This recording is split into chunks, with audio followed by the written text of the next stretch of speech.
Deus controla a política. E talvez você ouvindo esse tema falar, agora o pastor vai falar de direita, esquerda, de eleição presidencial, de eleição municipal, de partido político, será que é isso? Bom, não é essa a minha abordagem hoje. Eu continuo lendo a Bíblia com você. Mas a nossa leitura de hoje fala de um cenário político, de um cenário de reis e de sucessão de reis, de uma mudança na política e de uma mudança também na posição de um servo de Deus, que é Daniel, o profeta Daniel. Daniel era alguém que participava do reino de Nabucodonosor. Nós vimos aqui as histórias de como Daniel chega no reinado da Babilônia, como ele é destacado por Deus, né? Ele revela o sonho que nenhum dos magos de Nabucodonosor conseguiu revelar, e ele é colocado numa posição de destaque. Nabucodonosor conhecia Daniel, Nabucodonosor conhecia os amigos de Daniel, e teve aquele momento em que nós vimos, né, no capítulo 4, aí, analisamos ontem, inclusive, conversamos sobre esse texto ontem, aquele momento em que Nabucodonosor é colocado junto aos animais, perde seu raciocínio, sua consciência humana, porque ele era orgulhoso e Deus queria que ele aprendesse a reconhecer que Deus reina sobre tudo, né? E Deus dá o reino a quem quer. Agora nós iniciamos o capítulo 5 e vemos que há no trono um sucessor de Nabucodonosor chamado Belsazar. E Belsazar também é um homem arrogante, orgulhoso. Belsazar conhecia Nabucodonosor, conhecia a história de Nabucodonosor, e segundo Daniel fala para ele mesmo aqui, ele conhecia aquele momento ruim que Nabucodonosor passou para reconhecer a grandeza do Deus de Israel, do Deus criador dos céus e da terra. Mas mesmo assim, Belsazar manteve o seu coração orgulhoso e reinou com soberba. Ele tinha tanto orgulho, tanta soberba, que o capítulo 5 nos mostra que em uma certa festa, ele pede para que estragam os utensílios que foram pegos, né, lá do templo de Jerusalém. E com aqueles utensílios ele quer fazer uma festa, celebrar, beber nas taças de ouro, né, lá do templo de Jerusalém. Ele faz isso. Só que no meio dessa festa aparece uma mão e escreve na parede. Não sei como é que você imagina essa mão, né? Mas pela leitura aqui, eu imagino uma mão assim arrancando o reboco da parede, sabe? E o próprio Belsazar vê a mão.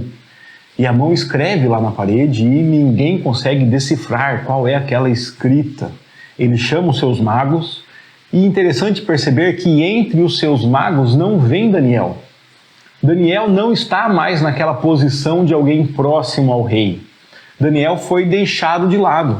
E é isso que me fez pensar justamente na palavra política.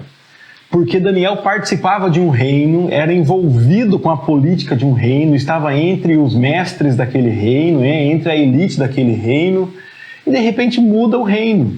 E Daniel não está mais na elite, não é mais lembrado, não participa mais, não faz parte mais daquele povo que governa.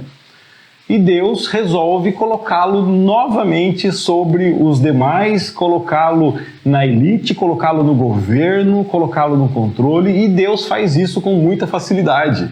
Deus muda o cenário, Deus muda a hierarquia, muda a história, move o reino como Ele quer. Deus controla a política.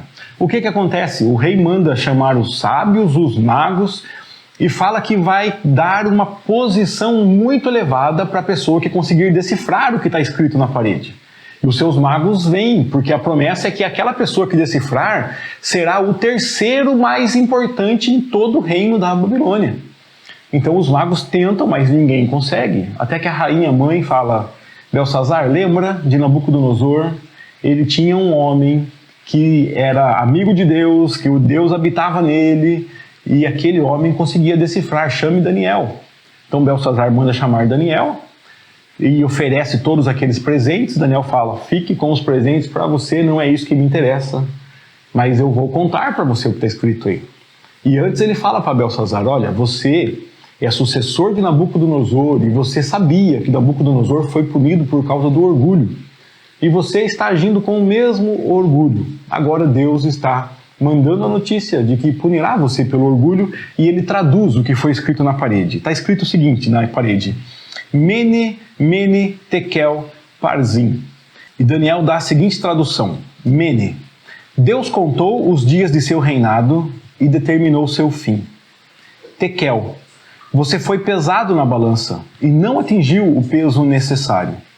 Parsim, seu reino será dividido e entregue aos medos e persas. Então o rei cumpre a promessa por ordem de Belsazar, vestiram Daniel com um manto vermelho, colocaram em seu pescoço uma corrente de ouro e o declararam o terceiro em importância no reino. Naquela mesma noite, Belsazar, rei da Babilônia, foi morto. O que nós vemos aqui? Vemos um reinado poderoso chegando ao fim. Aquele que começou o dia como alguém poderoso não terminou o dia. E aquele outro, Daniel, que começou o dia como alguém esquecido, alguém desprezado, alguém que já teve importância e agora não tem mais, alguém que não é mais lembrado no reino, agora está no controle e é o terceiro no reino. Deus comanda a política. Deus comanda os reinos, porque Deus comanda a história. Deus faz o que Ele quer. E eu quero que você pense nisso para que você tenha mais confiança em Deus e menos medo. Nós olhamos para o cenário ao nosso redor e sempre temos uma política que nos põe medo, que nos dá incerteza, insegurança. Sempre somos rodeados de catástrofes, de guerras. Ficamos ansiosos, ficamos desesperados e muitas pessoas ficam: e agora? O que será agora? O que vai acontecer agora? Eu não sei o que vai acontecer agora. Eu não sei o final das guerras, quando será e qual será. Eu não sei qual será a consequência dos movimentos políticos ao nosso redor. Mas eu sei que o Senhor, nosso Deus, controla a história. O Senhor levanta, o Senhor abaixa. O Senhor põe, o Senhor tira. O Senhor reina, o Senhor controla. Ele põe governantes e tira governantes e fala: ó, chegou o fim o seu reino. Ele nos pesa, nos avalia. E de repente, olha, você foi achado em falta, né? O seu peso não foi suficiente, eu vou trocar. Deus faz isso. Mas para outros, como Daniel, ele também fala assim: eu pesei, o seu peso está suficiente e eu vou te abençoar. Eu preciso de você em outro lugar. Ei, rapaz, o que você quer aqui? Vai para lá. Então o Senhor nosso Deus controla todas as coisas. Todas as coisas. Eu espero que essa afirmação da Bíblia, que essa história demonstrada aqui e em tantos outros locais da Bíblia Sagrada, esse controle de Deus sempre demonstrado, sempre apresentado, que ele traga segurança ao seu coração. Que você entenda que você depende de Deus. Você não depende das suas estratégias, da sua força, do seu plano, da sua história, né? Vou contar uma boa história aqui para tentar garantir ali, para influenciar. Você depende de Deus. E todas as demais coisas, todos os demais planos, todas as coisas que nós tentamos conquistar pela nossa força, podem acabar como acabou a história de Belsazar aqui, de uma hora para outra. E quando você vê que tudo se foi e está perdido, assim como Daniel, Deus pode restaurar de uma hora para outra. Então confie em Deus. Nós precisamos de Deus. Precisamos confiar nele. Precisamos nos relacionar com ele. Precisamos depender dele. Foi uma bênção ler mais um texto da Bíblia com você. Agradeço a Deus por essa oportunidade, pelo privilégio de lermos a Bíblia juntos. E peço que ele continue nos abençoando, falando conosco e se revelando a nós através da Bíblia Sagrada.